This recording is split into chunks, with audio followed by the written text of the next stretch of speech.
नमस्कार, ABP news पर हाजिर हूं मैं रुमाना इसार खान। आगे का एजेंडा देख रहे हैं आप। एक मुख्यमंत्री का शुगर लेवल और पूरे देश में हलचल। जी, अरविंद केजरीवाल की बात कर रही हूं मैं, जो अभी भी जेल में हैं। उनके शुगर लेवल को लेकर बीते कुछ दिनों से आप जानते हैं किस तरीके से सियासी घमासान मचा हुआ है और शायद अभी आने वाले दिनों में थमने वाला भी नहीं है, क्योंकि आम आदमी पार्टी के सूत्रों के हवाले से जो खबर आई है उसके बाद शुगर लेवल पर छिड़े संग्राम पर विराम लगने के आसार तो नहीं नजर आ रहे। आम आदमी पार्टी के सूत्रों के हवाले से बड़ी खबर यह है, केजरीवाल पर अभी की बहुत बड़ी खबर है ये, तिहाड़ में अरविंद केजरीवाल को इंसुलिन दे दी गई है। केजरीवाल का शुगर लगातार हाई रह रहा है। शुगर लेवल 320 तक अरविंद केजरीवाल का शुगर लेवल पहुंच रहा है। आम आदमी पार्टी के सूत्र बता रहे हैं ईडी की गिरफ्तारी के बाद केजरीवाल को अब पहली बार इंसुलिन मुहैया कराई गई।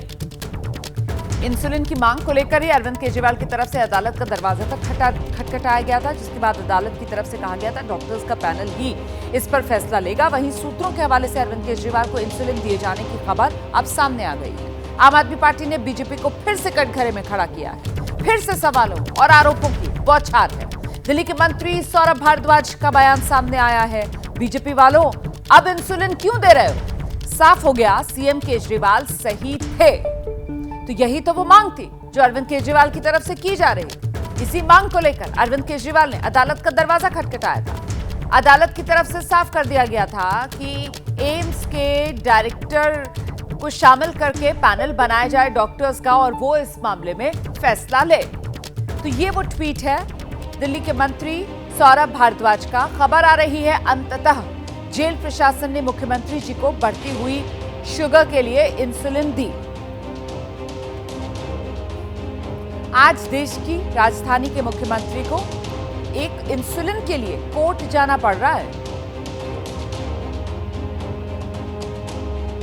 भाजपा और केंद्र सरकार के अधीन अफसर कहते हैं सभी कैदी एक समान हैं।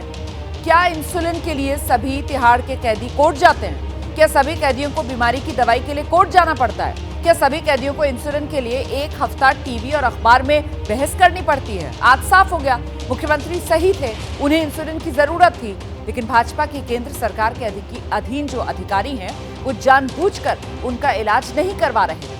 बताओ भाजपा वालों, अगर इंसुलिन की जरूरत ही नहीं तो फिर अब क्यों दे रहे हो? क्योंकि पूरी दुनिया इन पर लानत भेज रही है। यह कहना है सौरभ भारद्वाज का, जो उन्होंने सोशल मीडिया एक्स पर पोस्ट किया।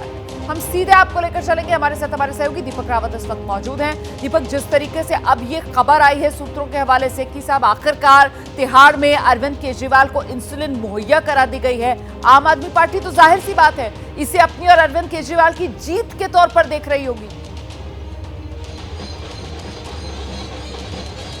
जी, जाहिर तौर पर, और जैसा कि आपने बताया कि कैबिनेट मंत्री सौरभ भारद्वाज ने भी ट्वीट किया है और जाहिर तौर पर उन्होंने कहा है कि क्या इंसुलिन लेने के लिए यानी दवाई लेने के लिए भी कोर्ट का दरवाजा खटखटाना पड़ेगा, बहस करनी पड़ेगी। लेकिन सीधे तौर पर आज जो खबर आई है कि जिसकी मांग लगातार अरविंद केजरीवाल और आम आदमी पार्टी कर रही थी वो इंसुलिन उनको दे दिया गया है। लगातार ये भी कहा जा रहा था कि जो शुगर लेवल है वो 320 के पार जा रहा था, जो कि बेहद खतरनाक है। तो इन तमाम स्थितियों को देखते हुए इंसुलिन जब मिल गई है तो आम आदमी पार्टी ये कह रही है कि ये आम आदमी पार्टी की जीत है, क्योंकि इसके लिए उन्होंने लंबी लड़ाई लड़ी है। लेकिन आज की तस्वीर मैं आपको दिखा देता हूँ। हनुमान जयंती आज है और इस वक्त मैं ग्रेटर कैलाश, जो कि सौरभ भारद्वाज की विधानसभा है, वहां पर मौजूद हूं। तो हनुमान जयंती के दिन सौरभ भारद्वाज एक बड़ी शोभा यात्रा भी निकालने जा रहे हैं और ये शोभा यात्रा इसलिए भी खास है क्योंकि उनका ये कहना है कि शोभा यात्रा अरविंद केजरीवाल की रिहाई की प्रार्थना के लिए निकाली जा रही है। ये शोभा यात्रा उनके बेहतर स्वास्थ्य के लिए निकाली जा रही है। और ये तस्वीर मैं आपको दिखा दूं कि अभी थोड़ी देर बाद यहां से शोभा यात्रा शुरू भी हो जाएगी। सौरभ भारद्वाज यहां पर पहुंचेंगे, लेकिन इस लगातार, क्योंकि हर साल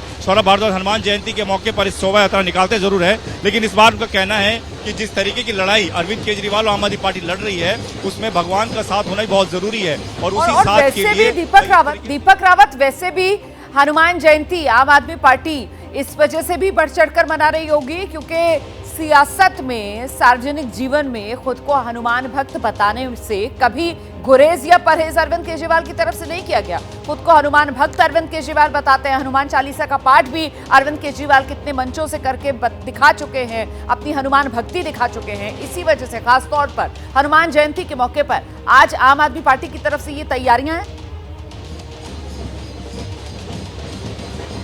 जी बिल्कुल, क्योंकि चुनाव है, दिल्ली में भी चुनाव होना है, क्योंकि छठवें चरण में चुनाव होना है और ऐसे में आम आदमी पार्टी लगातार चुनाव के समय ये कोशिश करती है कि जो हिंदू वोटर्स है उनको भी लुभाने की कोशिश की जाए। आपने देखा होगा जब अयोध्या में राम मंदिर की प्राण प्रतिष्ठा का कार्यक्रम होना था, उस दौरान भले अरविंद केजरीवाल प्राण प्रतिष्ठा वाले दिन नहीं पहुंचे, लेकिन पूरी दिल्ली में उन्होंने हनुमान चालीसा का पाठ करवाया, खुद अपनी पत्नी के साथ हनुमान चालीसा का पाठ करते हुए नजर आए। और लगातार जब जब ऐसे मौके आए हैं, आपने गुजरात चुनाव के समय भी देखा होगा, उस दौरान भी अरविंद केजरीवाल ने जिस तरीके से राम भक्ति हनुमान भक्ति दिखाई, पिछले विधानसभा चुनाव के दौरान भी वो हनुमान चालीसा का पाठ करते हुए नजर आए। तो जब भी चुनाव नजदीक आते हैं तो आम आदमी पार्टी की कोशिश होती है इस तरीके से अपने सॉफ्ट हिंदुत्व के जो चेहरा लगातार आम आदमी पार्टी और मैं दोबारा आपके पास आऊंगी दीपक। तो ये आम आदमी पार्टी की तैयारी देखिए, हनुमान भक्त अरविंद केजरीवाल जो आज हनुमान जयंती के मौके पर फिलहाल तिहाड़ सलाखों के पीछे हैं और बाहर आम आदमी पार्टी की तरफ से हनुमान जयंती पर जो खास तैयारियां की गई हैं उसी की एक तस्वीर दीपक जो दिखा रहे हैं।